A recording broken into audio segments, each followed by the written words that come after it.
PCOs are troublesome postoperative complications that occur in possibly 20% of cases after cataract surgery. To deal with PCOs, one must prevent proliferation and differentiation of the lens epithelial cells, or LECs, that inevitably remain after a surgical operation between the IOL and the posterior capsule.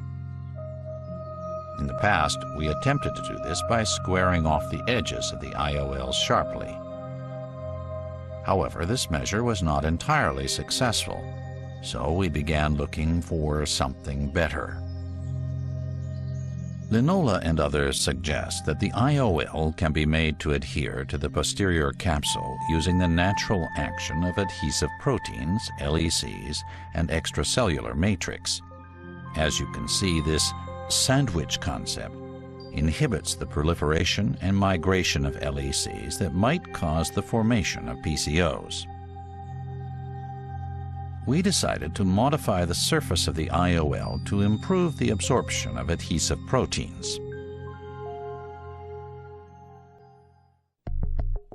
UV ozone treatment was the method of choice for this purpose, offering both simplicity and effectiveness. Irradiation with UV generates free oxygen radicals. At the same time, the molecular bonds of the IOL surface material are cut and polymer chains activated. This generates COOH, OH, and NH polymer groups, rendering the IOL permeable to water vapor and nitrogen, which is important in improving absorption of adhesive proteins and adhesion in general. We investigated the adhesive properties of IOL surfaces modified in this way. Fibronectin protein absorbed by the IOL was confirmed to exhibit excellent adhesion.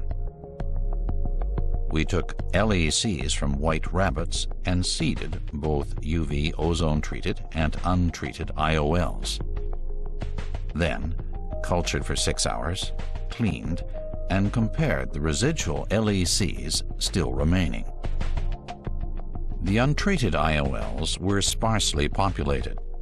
UV ozone treatment resulted in substantial proliferation, so we could assume better adhesion between the IOL and the capsule. We did more mechanical cell ablation testing to elucidate adhesive properties. This is the result. With an untreated IOL, the LECs were detached easily using a cantilever. In the case of UV ozone-treated IOLs, detachment was not possible at all. The question was, of course, does this improvement in adhesion translate into real results in terms of the prevention of PCOs? Let's take a look. To find out, we inserted UV ozone-treated and untreated IOLs in white rabbits. Here are the results, focusing on the center of the posterior capsule after 2 weeks. Of particular importance is the thickness of the LEC layer. In the case of untreated IOLs, there are multiple layers of LECs.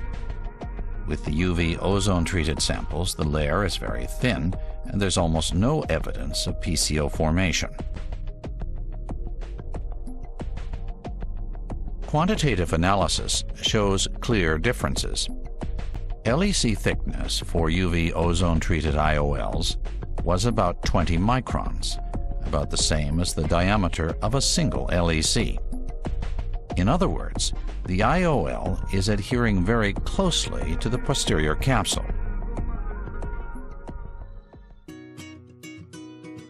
We now believe that using IOLs with squared-off edges and also modifying the material properties of the IOL to enhance lens adhesion can help us significantly reduce post-surgical problems to do with PCOs.